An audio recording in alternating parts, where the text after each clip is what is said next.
Hey everyone, Mike Rossi here, welcoming you to the launch of my new video series, Introduction to the United Nations. Now, this is part of the family of IR courses connected with Intro to IR, the new series on international organizations, but this is a standalone, specifically dedicated course to the form, the function, the dysfunction, the organization, and largely the disorganization of the United Nations. It is a brand new course offered here at LIU Brooklyn and is one of the core signature classes taught within the new program in international relations. It was offered for the first time this past spring semester of 2021, so it's still during the COVID pandemic where all of the material was provided asynchronously for students. So like the IO class that I taught the previous fall, it's all online. So you'll be seeing PowerPoint with just my voice in the background. But like the international organization class, right, the UN kind of takes on a number of principles. Number one, the institutional function of the United Nations is as influential, as impactful, and as authoritative as the states involved make it out to be.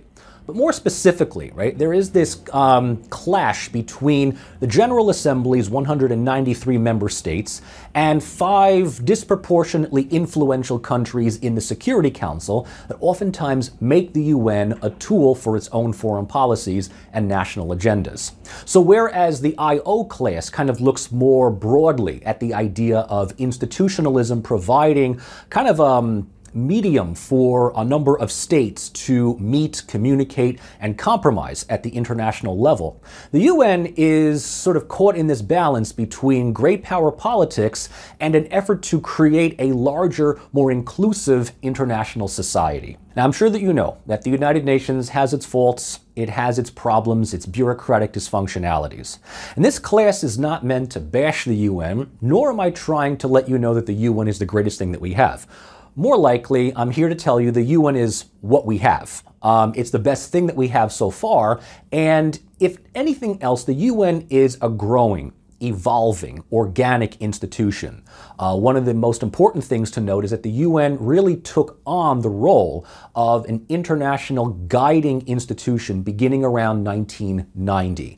And so it really is only the last 30 or so years that the UN has taken on a number of responsibilities that it might have been envisioned to do in the late 40s and early 50s, but neither had the capability nor the institutional wherewithal to carry them out. So in this sense, I'm talking about the UN-led developmental goals of 2015, the United Nations becoming more and more of an international arbiter for human rights, international law, and even more normatively, justice, and how the United Nations is somehow playing catch-up to years, if not decades, of technocratically led economic development that actually is instrumental in causing much of the socio-political and socio-economic discrepancies, not just between global north and south, but even within developing countries between a small core of wealthy, powerful individuals and everybody else.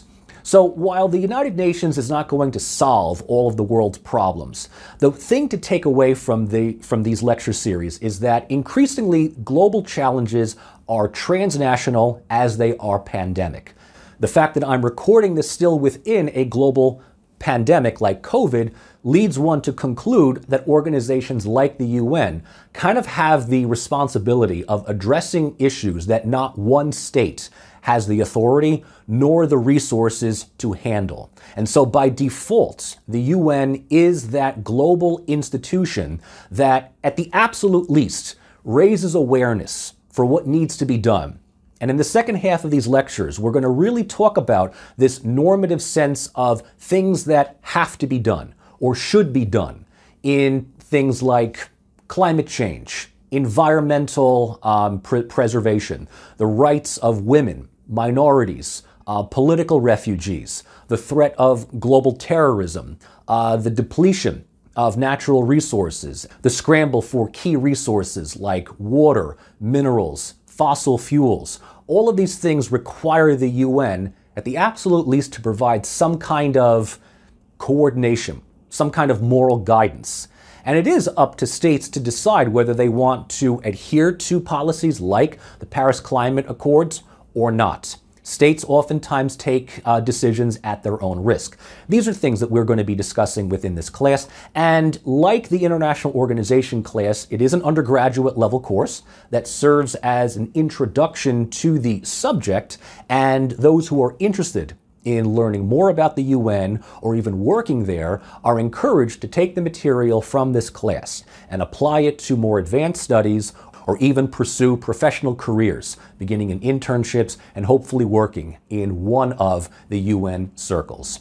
So like the International Organization class, this is very much IR heavy. It draws from IR theories, specifically liberalism and institutionalism. And so while the material might be dense at times, it is a class that I hope helps expand one's understanding, not only of what the UN does, but what the UN is actually capable of doing versus what many people expect it to do, and ultimately criticize it for failing to live up to objectives that it probably, most likely, was never designed to meet. So welcome once again to a new series of videos, and I hope that you enjoy the material.